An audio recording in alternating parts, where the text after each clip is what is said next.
Hello વિદ્યાર્થી મિત્રો, આજે આપણે શીખવાના છે ધોરણ 10ના ચેપ્ટર 14 સંભાવના. આપણે સૌપ્રથમ તેમાં જોઈશું સૈદ્ધાંતિક સંભાવના. તો સૈદ્ધાંતિક સંભાવના કોને કહેવાય? તો ઘટના ઈની સૈદ્ધાંતિક અને તેને આપણે પીઈ પ્રોબેબિલિટી ઓફ ઈ તરીકે દર્શાવાય. પી અને જે બ્રેકેટમાં આપણે ઈ તરીકે એને લખશું અને તેને આપણે નીચે પ્રમાણે વ્યાખ્યાયિત કરી શકીએ. એટલે પ્રોબેબિલિટી ઓફ ઈ બરાબર ઘટના ઈ માટે સાનુકૂળ પરિણામોની સંખ્યા છેદમાં પ્રયોગના શક્ય તમામ પરિણામોની, એટલે બધા કુલ પરિણામોની સંખ્યા આપણે નીચે આવશે અને શક્ય સાનુકૂળ પરિણામો હોય તેની આપણે સંખ્યા ઉપર લખશું. હવે આપણે બીજું શીખશું પ્રાથમિક ઘટના. પ્રાથમિક ઘટના કોને કહેવાય બાળકો? જે ઘટના પ્રયોગનું માત્ર એક જ પરિણામ, એટલે કે જેનું પરિણામ ખાલી એક જ આવતું હોય તેને પ્રાથમિક ઘટના કહેવાય. જેનો સરવાળો, સંભાવનાનો સરવાળો આપણે કરીએ તો આપણો જવાબ 1 થવો જોઈએ, એટલે એને શું કહેવાય? પ્રાથમિક ઘટના. હવે ત્રીજું છે પૂરક ઘટના. તો પૂરક ઘટના કોને કહેવાય બાળકો? કે જે નહીં, એ નહીં એટલે આ ન થાય એવી ઘટના કોઈ હોય તો એને આપણે પૂરક ઘટના કહીએ, જેને આપણે A12 તરીકે દર્શાવી શકીએ. A12 આ એનું આવી રીતે આપણે એને દર્શાવી શકીએ. તો ઘટના એ તથા A12 બંનેને એકબીજાની પૂરક સંખ્યા આપણે પૂરક ઘટના તરીકે ઓળખી શકીએ.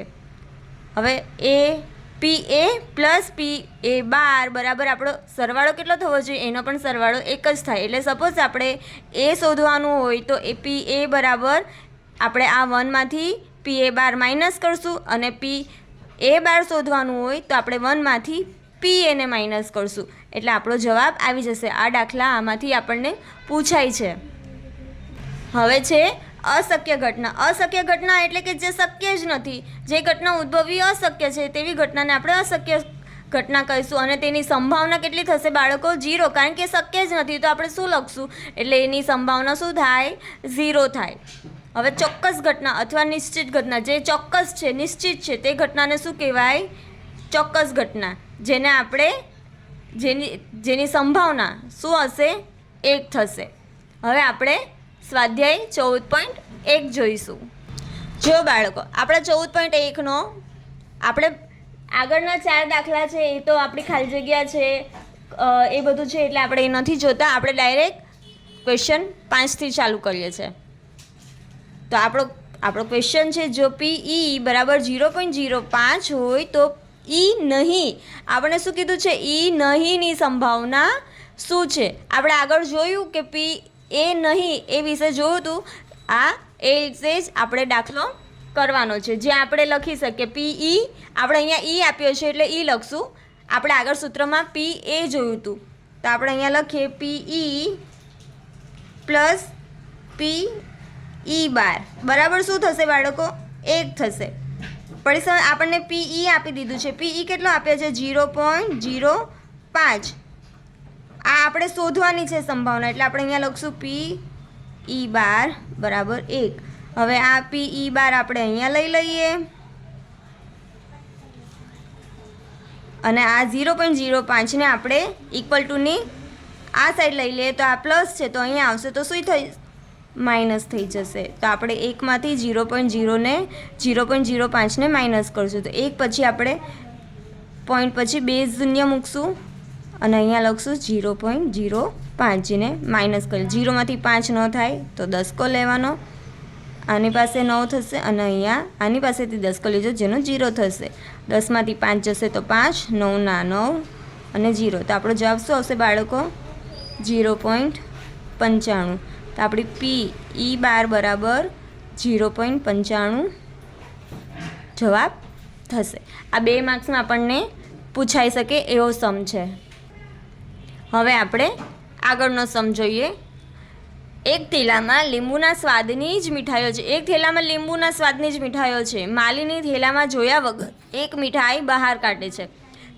તે આપણને સંભાવના પૂછી છે. તે પહેલું નારંગીના સ્વાદની મીઠાઈ હોય અને બીજું લીંબુના સ્વાદની મીઠાઈ હોય. તેની સંભાવના કેટલી? આપણે અહીંયા બે સૂત્ર પ્રમાણે આપણે 2 દાખલા ગણવાના છે, જેમાં 2 સંભાવના આપણને પૂછી છે, જેમાં નારંગીના સ્વાદની મીઠાઈ પૂછી છે અને લીંબુના સ્વાદની મીઠાઈ પૂછી છે. તો સૌપ્રથમ આપણે શું લખશું બાળકો? કુલ પરિણામ, પહેલાં આપણને કુલ પરિણામ જોશે તો આપણે સૌથી પહેલાં આપણે કુલ પરિણામ જ લખવાના. તો આપણા કુલ પરિણામ કેટલા થશે?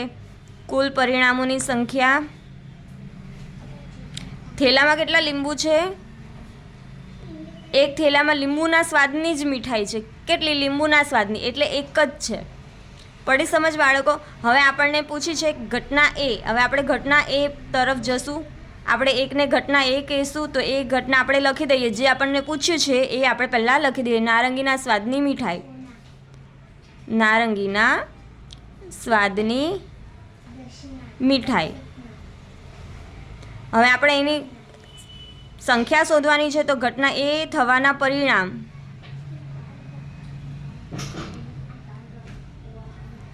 આપણને થેલામાં શું છે? થેલામાં લીંબુના સ્વાદની જ મીઠાઈ છે.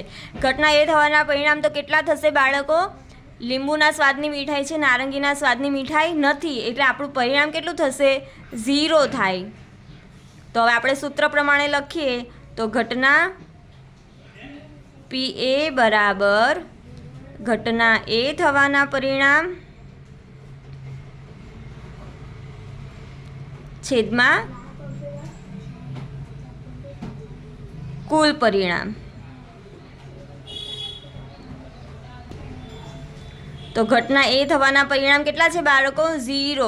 અને કુલ પરિણામ આપણું કેટલું છે? 1. આપણે અહીંયા જોઈ લઈએ. જો આગળ મેં તમને લખાવ્યું છે તે હિસાબે આપણા કુલ પરિણામ છે 1 અને ઘટના એ થવાના પરિણામ 0 છે. 0 કેમ બાળકો? કારણ કે નારંગીના સ્વાદની મીઠાઈ જ નથી. આપણી પાસે લીંબુના સ્વાદની મીઠાઈ છે. એટલે નારંગીના સ્વાદને શું આવશે જવાબ? 0. એટલે આપણો આ 0 ભાગ્યા 1 ન થાય. જેનું 0 થી 1 ન ભગાય એને, એટલે આપણી પ્રોબેબિલિટી શું થશે? સંભાવના શું થશે? PA બરાબર 0 થશે. હવે આપણે બીજો શોધીએ. હવે આપણને બીજું શું પૂછ્યું છે? લીંબુના સ્વાદની મીઠાઈ હોય તેની સંભાવના. આપણને પૂછ્યું છે લીંબુના સ્વાદની મીઠાઈ હોય. તો સૌથી પહેલાં આપણે અહીંયા લખી દઈએ ઘટના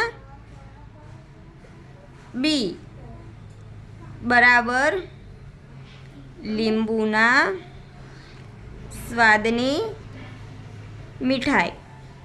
તો આપણે એના પરિણામ લખીએ પહેલાં. તો ઘટના B થવાના પરિણામ કેટલા થશે બાળકો? 1. કારણ કે આપણી પાસે કુલ મીઠાઈ જ કેટલી છે? 1 મીઠાઈ છે. હવે આપણે સૂત્ર લખીએ PB બરાબર ઘટના B થવાના પરિણામ છેદમાં કુલ પરિણામ. ઘટના B થવાના પરિણામ કેટલા છે બાળકો? ઘટના B થવાના પરિણામ 1 છે અને કુલ પરિણામ આપણી પાસે 1 છે. એટલે 1/1 કરીએ તો આન્સર શું આવે? 1. એટલે આપણી PB બરાબર કેટલા થશે? 1 થશે. હવે આપણે આગળનો સમ જોઈએ. 7 નંબરનો આપણે રકમ વાંચીએ. આપેલ છે કે 3 વિદ્યાર્થીઓના સમૂહમાં 2 વિદ્યાર્થીઓનો જન્મદિવસ સમાન ન હોય. શું લખ્યું છે? 2 વિદ્યાર્થીઓનો જન્મદિવસ સમાન ન હોય તેની સંભાવના તમને આપી દીધી છે. સંભાવના જ આપી દીધી છે 0.992.